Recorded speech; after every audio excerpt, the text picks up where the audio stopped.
We're here at the CarCast Garage. I'm Adam Carolla. That's Matt, the moderator, D'Andria, and Matt has wrangled us up one of my favorite cars, BMW M4. Now, I've always been an M3 guy. Later, the M5 was really cool. M6, cool. Once in a while, I see put an M in front of their 7, but I'm not sure. Well, they that do the exists. Alpina. They'll do the Alpina. Yeah. The Alpina But V7. this is a true M. It's an M4. The M3 is a 4-door now, and the M4 is a 2-door. Yeah, but it's exactly the same size car. It's the same wheelbase. And I tell you, recently I haven't been getting real excited about BMWs, but after driving this car, it just brought it all back. It brought back, my feeling of when I had my M3. This car is badass. This car is a lot of fun. Well, I'll tell you something about BMW when they say like ultimate driving machine. They're not kidding. They have a feel to them. That old M3, you had it, the E36 body style. I had one too. I had an E46, an E30, and I had them all. But it had 240 horsepower, like big whoop, but it felt fun and it felt balanced and it felt good. And it's like my wife had a Mercedes at some point about that time, and I used to drive it every once in a while, and it just felt like a dream where you're running in sand. All I could describe it as, it felt like the tires were down 20 pounds in pressure. It felt like it had no momentum or something. And it's everything from the wheel feel, the feedback, whatever they're doing, it transcends just horsepower to weight ratio. It's just something that makes that BMW just feel like a better machine to drive. Yeah, I mean, obviously, when you get into the M cars, performance is the key here, and this one is every bit of that. I mean, 3-liter, straight 6, twin turbo.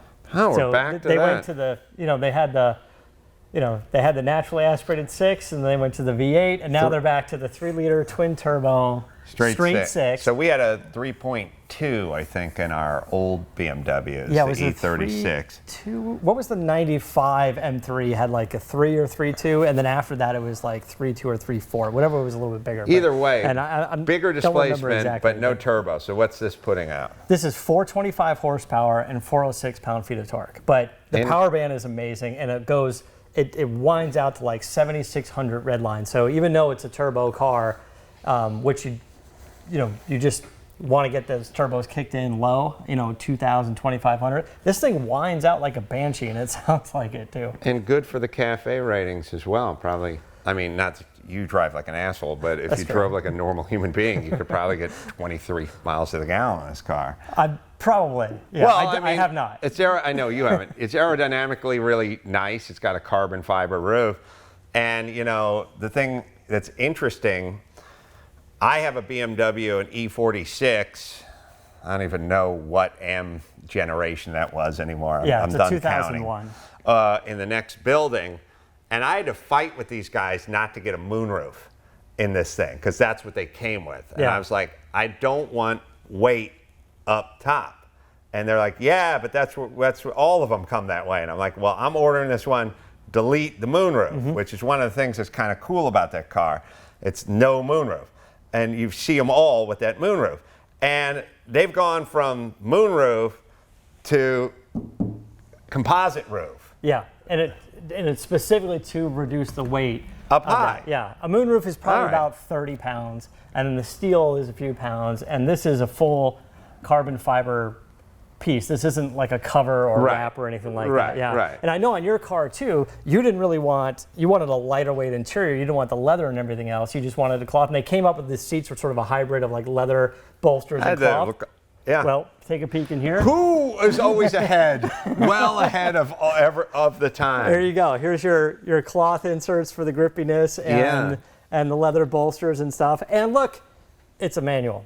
Yeah, mine was a manual too. And it's a wonderful manual. The clutch is very soft. The gear changes are great. I mean, I've been driving around this thing, so hit it again, pull that again.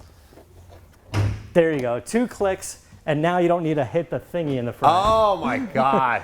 Right? I love Why that. doesn't every car have that? 2 clicks and you don't have to grab the thingy. The reason they have 2 clicks is if you hit it accidentally. if you're speeding down the freeway and hit it accidentally while you're reaching for your sunglasses and it pops, it's only going to slow you down, but it's not going to fly in front of that thing. So more carbon fiber. Boy, I've never seen this intake configration on a BMW. Looks like air to water intercooler. Intercooler, air to water. This big carbon brace. I like this brace. It's because a lot of times you see the brace and it has huge yoke. It has like the Heim joints on them, and you're like, well, doesn't it flex? You can spread it, but it flexes when it moves. This is pretty solid. It looks pretty cool down there too. I was driving this thing all weekend around, and you can drive this manual in traffic. I mean, the clutch is so light, it's easy to drive. Big brakes, certainly 2-piece hat and rotor. This car has the optional carbon ceramic brakes. And with that automatically comes the 19-inch wheels. So although you can get into an M5 at a base price around $65,000, once you start adding brakes at like Wait, you said M5. I'm sorry, M4. M4. Right. The brakes are about an $8,300 option, but you need the wheels, which is about another $1,200 option. So now you're about $9,500. So this car, as it sits, is $77,000. But you know, it rides great. It's quick. It sounds awesome.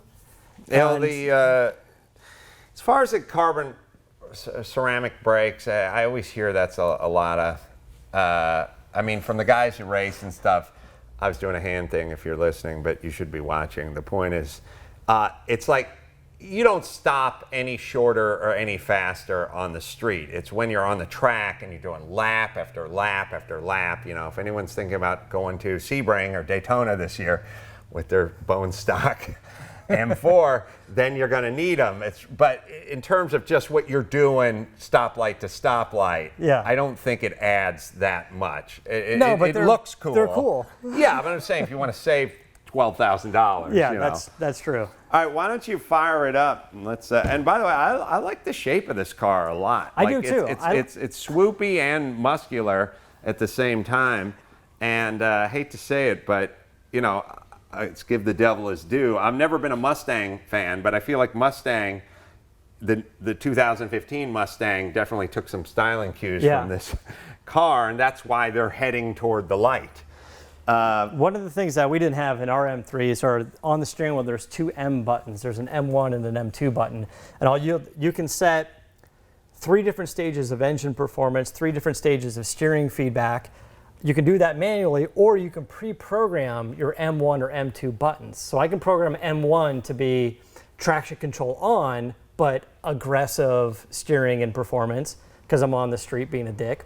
Or I can program M2 button to be traction control off, and that's full track day car. Wow. And the first 2 levels, efficient and sport, this thing beautifully matches your downshifts on the revs. Where have you been my whole life? You just hit the clutch like this, one and back, and it's perfect every time. But when you put it in Sport Plus mode, it doesn't match the downshifts. You got to be full race car driver in that sense. You got to do heel toe. Yeah, you got to be heel toe.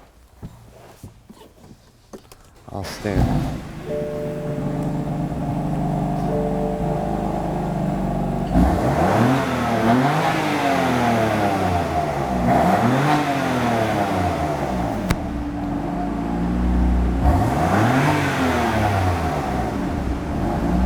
Nice.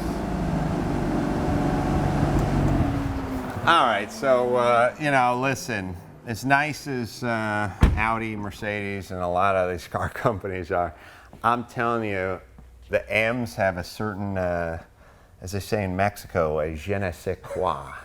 It's just a certain thing about them, and you feel it when you drive it. It's just and I've heard that in Mexico. It's just a little bit different than these other cars. And even if you can go, oh yeah, but the Mercedes is another 41 horsepower. It's like, doesn't matter. Doesn't matter. This is an M, It feels baby. quicker, and the fact that you can get it with a proper stick and have, and still be very drivable. Yeah.